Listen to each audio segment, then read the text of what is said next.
இந்த கொண்டாங்கொடுத்தான்னு வந்து இந்த டைட்டில் வைக்கிறது, இந்த கதையை எடுக்கிறதுங்கிறது மிகப்பெரிய துணிச்சல். தயாரிப்பாளர் இங்கே இருக்காரு, அவருக்கும் ரொம்ப நன்றி.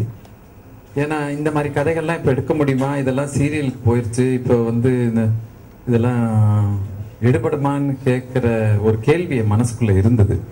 அது நான் அந்த லொக்கேஷன் போன பிறகு, அந்த சீன்ஸு, அந்த டெப்த்தை பார்த்த பிறகு அந்த ஐயம் வந்து என் மனசை விட்டு விலகிடுச்சு. ஏன்னா இந்த மாதிரி படங்கள் இப்போ வரும்போது தான் திருப்பி மீண்டும் தமிழ் சினிமா தலை நிமிரும்.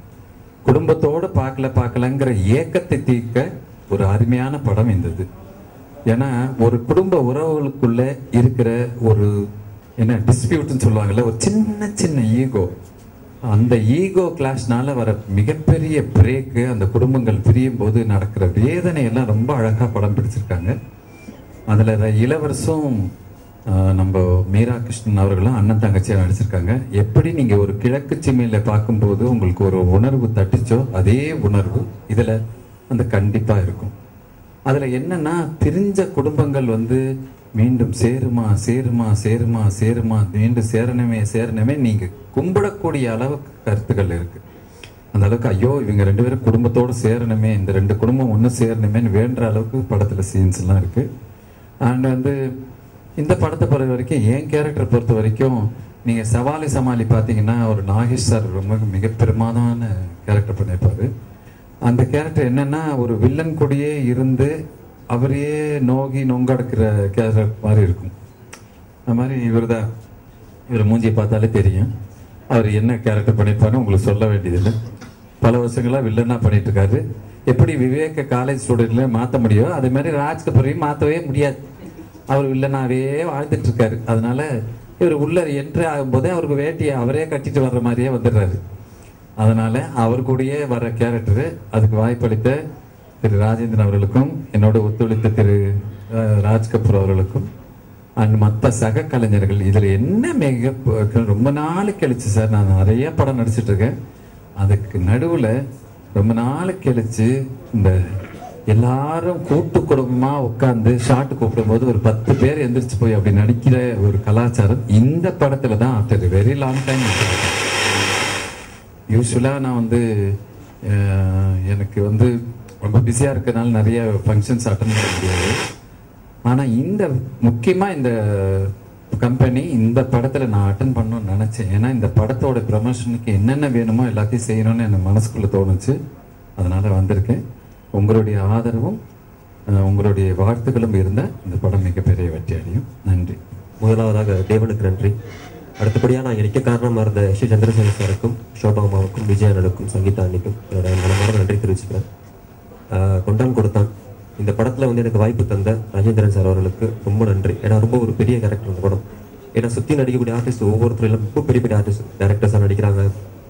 ராஜ்கபூர் அண்ணன், மனோபாலா சார், இளவரச அண்ணன், கஜாகர் பங்காளி, மீரா அம்மா, சுலோச்சனா அம்மா, ராஜா சார், எனக்கு பெரிய ஒரு நட்சத்திர பட்டலாமே இருந்துட்டு இருக்கு. ரொம்ப பயமா இருந்தது. ஒரு 2-3 டேஸ் ரொம்ப பயந்துட்டு தான் இருந்தேன்.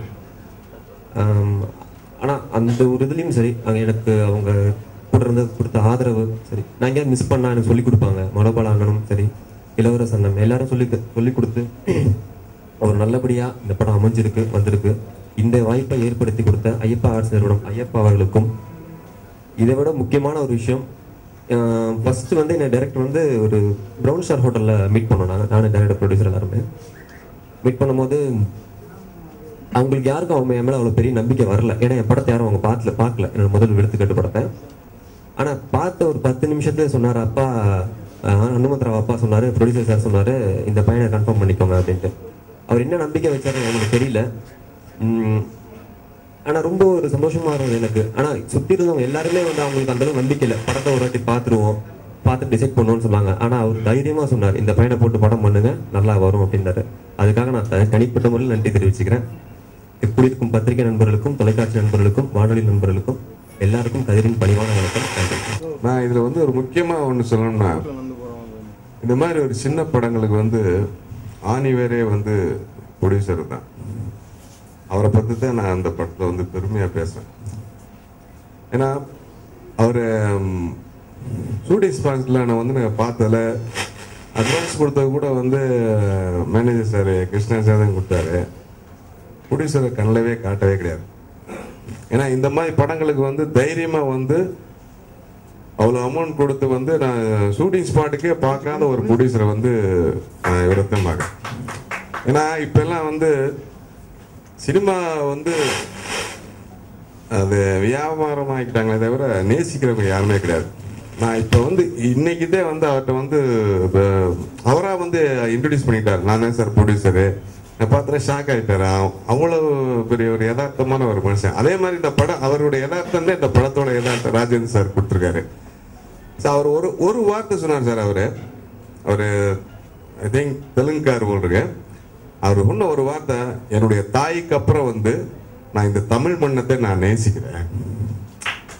ஏன்னா நான் இந்த நான் வந்து ஒரு ட்ரெஸ்ஸோட பேண்ட் ஷர்ட்டோட நான் வந்து இந்த சென்னைக்கு வந்தேன். இன்னைக்கு வந்து நான் வந்து படம் எடுக்கிற அளவுக்கு இந்த தைரியத்தில் வந்து இன்னும் வருஷத்துக்கு 4 படம் பண்ணுறேன்னு சொல்லியிருக்காரு. ஸோ எடுப்பார். ஏன்னா அவர் நல்ல மனசுங்க. அவர் வந்து எண்ணங்கள் பார்த்தீங்கன்னா நம்ம எங்கேயோ இருந்து வந்து இங்கே வந்து இந்த தமிழ் மண்ணு என்னை காப்பாத்துச்சு. அதை எவனுமே சொல்றதில்ல. இப்ப இருக்க சினிமாக்காரன் எவனும் சொல்ல, எங்கேயோ இருந்து வர்றானுங்க, நல்லா சம்பாதிக்கணும், ஐடி பார்க் கட்டுறானு எதுமோ கட்டிட்டு போயிட்டே இருக்கானுங்க. ஆனா எவனுமே அந்த வார்த்தையை சொல்றல. அவர் சொன்ன எனக்கு வந்து கண் கலங்கிடுச்சு. அதே போல வந்து எல்லா சினிமாவில வந்து நான் வந்து போயிட்டு வந்தோடனே இந்த ஃபங்க்ஷன் இன்னைக்கு இருக்கு நான் போறேன் அப்படின்னு சொன்னா மேக்சிமம் வந்து போறதில்லை. எவனும் கூப்பிடுறது இல்லைங்கிற வேற விஷயம் வச்சுக்கோங்க, போறதில்லை. ஆனா எனக்கு என் ஒய்ஃப் சொல்றா, இந்த படத்துக்கு போறேன்னு சொன்னா அவ்வளவு பெர்ஃபெக்ட், இந்த பேமெண்ட் விஷயம் எதுன்னு சொல்லி ஷூட்டிங் பெர்ஃபெக்ஷனா போடுவில்ல, நீ முதல் வந்து அந்த ஷூட்டிங் அந்த ஃபங்க்ஷனுக்கு போய் அட்டன் பண்ணிட்டு வாங்க அப்படின்னு சொல்லி என் ஒய்ஃப் வந்து சொல்லி அனுப்பிச்சுட்டான். அந்த மாதிரி வந்து எனக்கு நான் அவர்கிட்ட ப்ரொடியூசரே சொன்னேன், இந்த மாதிரி வந்து ஒரு நல்ல ப்ரொடியூசர் வந்து சினிமாவில் வந்து காலங்காலமா நினைச்சு நிற்கணும், அவர் நல்ல படம் பண்ணணும், நிறைய படங்க பண்ணணும். வாழ்த்துக்கள். இந்த படத்தை சொல்லணும்னு சொன்னா மனோமலை சார் சொன்ன மாதிரி இன்னொரு கிழக்கு சீமை இது. இளவரசியர் நண்பர் இளவரசன் வந்து இந்த படத்துல முத்துக்கு முத்தாக்கு அப்புறம் வந்து இந்த படத்துல ரொம்ப வாழ்ந்திருக்கானுனால செத்துருக்கான். நான் வந்து ஒவ்வொரு மனோபல கூட அடிக்கிறேன், வண்டாண்டா எஸ்வி சுப்பையா வண்டாண்டா அப்படின்னு சொல்லுவாப்புல. அந்த அளவுக்கு வந்து அந்த கேரட்ல ஒரு சீன் சொன்னோன்னா தனியா போய் உட்காந்து அதுக்கு வந்து பிராக்டிஸ் பண்ணி என்னென்னமோ பண்ணி மண்டை கண்டையெல்லாம் உடச்சு மேக்கப் போடாம அப்படி இப்படியே வருவாரு. வந்துட்டு அது கூட சேர்ந்து ஆப்போசிட்டா இவங்கள வந்து அவங்க சிஸ்டர் என்னால பார்க்க முடியல. நான் கிழக்கு சீமையில ராதியா பார்த்த மாதிரி பார்க்க முடியல. ஏன்னா இவங்க கலர்ஃபுல்லா இருப்பாங்க அதுங்க. ஆனா அந்த லொக்கேஷன்ல போய் பார்த்தோன்னா 2 பேருடைய அந்த அண்ணன் தங்கச்சிங்க வந்து ஒரு அந்த கெமிஸ்ட்ரி வந்து சூப்பரா ஒர்க் அவுட் ஆச்சு. நானே 2 இடத்துல வந்து நான் நடிச்சுக்கிட்டு இருக்க சீன்ல வந்து அவங்கள பார்த்துட்டே வந்து நான் என் டைலாகே நான் மிஸ் பண்ணியிருக்கேன். அப்புறம் டோட்டலா வந்து இந்த படத்துல வந்து கதிர் வந்து பிரமாதமா வந்து ஒரு எக்ஸ்பிரஷன் கொடுத்துருக்கேன். கதிர் வந்து எனக்கு நான் பார்த்ததுல இந்த விசால் மாதிரி ஆக்டிவா வந்து பெர்ஃபெக்ட் ஒரு ஆர்டிஸ்ட். ரொம்ப பிரமாதமா வருவாப்புல. அதோட ஹீரோயினு மற்ற எல்லா டைரக்டர் ராஜா சாரு எல்லா சைடும் வந்து ரொம்ப பிரமாதமா இந்த படம் வந்து ஒர்க் அவுட் ஆச்சு. எஸ்பெஷலி நான் டப்பிங் பார்க்கும்போது வந்து ஸ்பீடா படம் எடுத்தாங்க. ஒரு என்ன 30 நாள் 32 நாள் படத்தை முடிச்சிட்டாங்கன்னு சொல்லி நான் வந்து என்ன இந்த காலத்துல போய் இப்படி எடுக்கிறாங்க அப்படின்னு சொல்லி ஃபீல் பண்ணேன். நான் டப்பிங் போனோன்னே ரொம்ப ஃபீல் ஆயிட்டேன். நம்ம எதிர்பார்த்த ஷார்ட்ஸு, நம்ம எதிர்பார்த்த லொக்கேஷன், அந்த பெர்ஃபார்மன்ஸ் எல்லாமே கரெக்டாக டைரக்டர் வந்து வாங்கியிருக்காரு. ஸோ டைரக்டருக்கு என்னுடைய வாழ்த்துக்கள். டெஃபினட்டாக இந்த படம் வந்து மிகப்பெரிய ஹிட் ஆகும். கிழக்கு சீமைக்கு அப்புறம் வந்து இந்த படம் வந்து பேசப்படுற படமா இருக்கும். என்னுடைய வாழ்த்துக்கள். ஹனுமந்தராவ் சார், ஐயப்பா சார் தான் ப்ரொடியூசர், பட் ஹனுமந்தராவ் சார் அவங்க அப்பா ரொம்ப பெரிய இசை ரசிகன். லொகேஷன்லயே நாங்க மைக்கை வச்சுட்டு பாட்டெல்லாம் பாடிட்டு எங்களுக்கு ஒரு குடும்பத்தை விட்டுட்டு ஒரு 10 நாள் 15 நாள் வெளியூர்ல இருக்கோமேன்ற ஒரு ஃபீலே இல்லை, அந்த அளவுக்கு இருந்தது. ஒரு சீனும் எங்களுக்கு ஒரு நல்ல சீன் பர்ஃபார்ம் பண்ணிட்டு ரூம்ல போய் படுத்தா தூக்கமே வராது, அந்த அளவு எமோஷனல் சீன்ஸ். ரொம்ப நல்லா இருந்தது சீன்ஸ். அதுவும் ராஜேந்திரன் சாரோட ஒர்க் பண்றது இட் வாஸ் பிளஷர். எங்களுக்கு ஒரு ஃபுல் ஃப்ரீடம் கொடுத்தாரு. சார் இப்படி பண்ணலாமா, உங்களுக்கு எப்படி தோணுதோ அப்படி பண்ணுங்கம்மா, இல்லம்மா இப்படிதாம்மா, எனக்கு இதுதாம்மா வேணும், அந்த அளவுக்கு ஒரு ஃப்ரீடம் கொடுத்து இளவரசன் சாரோட ஒர்க் பண்ணும் போதெல்லாம் ரொம்ப ஒரு கெமிஸ்ட்ரி ரொம்ப நல்லா ஒர்க் அவுட் ஆச்சு எங்களுக்கு. ராஜ் கபூர் சாரோடலாம் சீன்ஸ் பண்ணும்போது ஐயோ ஒரு பெரிய டைரக்டர் ஆச்சு, இவரோட எப்படி பண்ண போறோன்ற பயம். பட் அவங்க பழகிறது அது இதெல்லாம் நம்மளுக்கு ஒரு அந்நிய மனுஷங்கன்ற ஒரு இதுவே இல்லாத ரொம்ப ஒரு நல்லா இருந்தது ஒர்க் பண்றதுக்கு. அப்புறம் நம்ம கதிரை பத்தி சொல்லணும்னா அவர் தான் சொல்லணும், பட் நான் அவன் தான் சொல்லுவேன். என் பிள்ளையாவே ஆயிட்டார் அவரு. அம்மா பிள்ளைன்ற சீன்ஸ் எல்லாம் ரொம்ப நல்லா இருக்கு. அம்மா நீங்க அடிக்கணுமா அடிச்சிடுங்கம்மா, அம்மா நீங்க திட்டணுமா நிஜமாவே திட்டிடுங்க, சும்மா அடிச்சிடாதீங்கம்மா பற்ற போதுமா, அதெல்லாம் எதுவுமே கிடையாது. அடி வாங்குறது பொண்ணா சினின்னு ஒரு பொண்ணு, அவளை பத்தி நம்ம சொல்லவே இல்லை.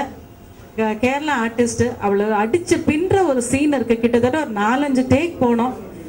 அடிச்சு நடிக்கிறதுனா எனக்கு ரொம்ப பயமா இருக்கும். டைரக்டர் சார் சொல்லிட்டார், நீங்க அடிச்சாதான் மேடம் வரும். நான் முடிய பிடிச்சு ஆட்டி அடிச்சு அத்தனை 4-5 டேக் போன அப்புறம் தனியா போய் அழுதுட்டு அப்புறம் இல்லமா ஒன்னும் அடிபடலமான்லாம் சொல்லிட்டு தனியா போய் அழுதுட்டு வந்தா. அது எனக்கு தெரியும். அது மாதிரி படத்தை பத்தி எங்களால நினைச்சா மறக்கவே முடியாது. லொகேஷனை போயிட்டு பெரிய எனர்ஜைசர் மாதிரி இருந்தது. இந்த படத்தை வந்து குடும்பத்தோட எல்லாரும் போய் பார்க்க வேண்டிய ஒரு சீன் கூட ஐயோ இதை பார்க்க கூடாது, இதை பசங்க யாரும் பாத்திரக்கூடாது அப்படின்னு எந்த ஒரு சீன் கூட அது மாதிரி எதுவுமே இல்லை. ஒரு சீனும் நல்ல டெப்த் இருக்கிற சீன்ஸ். கண்டிப்பா எல்லாரும் குடும்பத்தோட போய் பார்க்க வேண்டிய இந்த படம் கொண்டான் கொடுத்தான். உங்களோட ஆதரவு எங்களுக்கு ரொம்ப தேவை. Thank you very much. அந்த டிட்டர்மினேஷன் வந்து டைரக்டர் ராஜேந்திர சாருக்கு he has an abundance. ஒரு வெற்றிகரமான படம் கொடுக்கணும்னு டிட்டர்மினா இருந்தார். அவரு ஒரு வருஷமா ரொம்ப கஷ்டப்பட்டாரு. எல்லா ஆங்கிள்ஸ்லயும் கதை, திரைக்கதை, வசனம், இயக்கம், ஒளிப்பதிவு எல்லாம் அவரே ஆயிட்டு ஒரு கேப்டனா நின்று அவர் இதெல்லாம் பண்ணாரு. அதுக்கு தகுந்தபடி கடவுள் மாதிரி ஒரு ப்ரொடியூசர் அமைஞ்சார் அவருக்கு. ஏன்னா இந்த காலத்துல எல்லாமே ரொம்ப கஷ்டம். அது இருந்தா இது இருக்காது, இருந்தா அது இருக்காது. பட் எல்லாம் அமைஞ்சிருக்கிறதுக்கு ஸோ வெற்றிகரமான படத்துக்கு உண்டான எல்லா இதுக்கும் இதுல இருக்கு, அம்சங்கள் இதுல இருக்கு. ஃபைனலா ஒன்று சொல்ல போனா டைட்டிலே வந்து கொண்டான் கொடுத்தான், ஒரு நல்ல படத்தை கொடுத்தான், மிகப்பெரிய வெற்றியை கொண்டான். அதுதான் இதோட டைட்டிலோட இது. ஏன்னா ஒரு ஃபேமிலி ஓரியன்ட் சப்ஜெக்ட், எல்லாம் பார்க்க வேண்டிய படம், எல்லா அம்சங்களும் இதில் இருக்கு. நானே இதில் ஒரு சின்ன கேரக்டர் பண்ணியிருக்கேன். அந்த வெற்றியில் எனக்கு ஒரு இந்த அளவுக்கு பங்கு உண்டு. Thank you, thanks a lot. நான் இதுக்கு முன்னால் நிறைய திரைப்படங்களுக்கு ஒளிப்பதிவாளராக பணியாற்றியிருக்கேன். இது எல்லாமே மேக்ஸிமம் வெற்றி படங்கள் தான். நான் பிடிச்ச மாப்பிள்ளை, பொண்டாட்டி சொன்னா கேட்கணும், பிறந்த விடா வரவேற்னா செலவுனா, அந்த வரிசையில் இந்த கொண்டான் கொடுத்தாலும் உருவாகுன்ற நம்பிக்கையில் இருக்கிறேன். ஒரு படத்தோட வெற்றிக்கு கதை, நடிகர்கள், தயாரிப்பாளர் எவ்வளோ முக்கியமோ அதை விட விளம்பரம் இப்போ ரொம்ப முக்கியமாக போச்சு. பத்திரிகை நண்பர்களும் தொலைக்காட்சி நிறுவனங்களும் இந்த படத்துக்கு ஒரு நல்ல விளம்பரத்தை தரும்படி தமிழ் கேட்டுக்கொள்கிறேன்.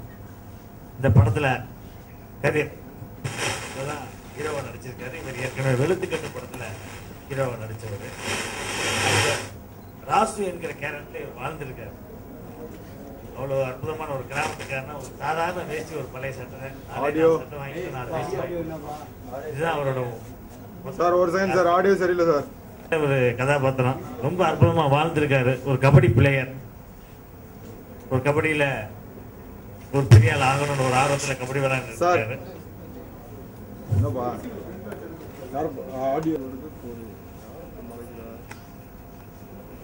இந்த கொண்டான் கொடுத்தான் படத்துல கதிர் ஹீரோவா அப்பைதான்.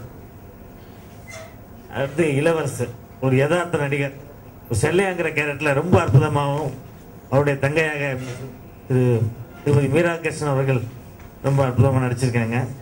அடுத்து இன்னொரு கூட்டணியை பத்தி இங்க நாங்க சொல்லணும். மைக் கூட்டணி எப்ப பார்த்தாலும் 2 பேரும் ஒன்னாவே வந்துட்டு இருப்பாங்க. ரொம்ப அற்புதமா 2 பேரும் நடிச்சிருக்காங்க. 2 பேரும் சேர்ந்து பல இடங்கள்ல பாக்குற ஜனங்களை நல்லபடியா சிரிக்க வச்சிருக்காங்க. ஒரு டைரக்டர்கள் நடிகர் ஆயிட்டா படம் எடுக்கிறது ரொம்ப ஈஸிங்கிறது இவங்க 2 பேரை வச்சு நான் தெரிஞ்சுக்கிட்டேன். காலையில 8 மணிக்குன்னா 7:55 வந்து நின்றுவாங்க. என்ன நான் எதிர்பார்க்கணும் அதை விட அதிகமாகவே நடிச்சுட்டு போயிட்டாங்க. அப்புறம் இந்த படத்துல நாகமல்லேஸ்வரி அவங்க மைனா படத்துல ஒரு டான்ஸ் ஆடி இருப்பாங்க. அவங்க வந்து இப்போ கஞ்சா கருப்புக்கு ஜோடியா நல்லா காமெடி பண்ணியிருக்காங்க. கஞ்சா கருப்பு பங்காளி, அவர் இளவரசுக்கு பங்காளியா நடிச்சு இந்த படத்துல ரொம்ப அற்புதமா நடிச்சிருக்காங்க.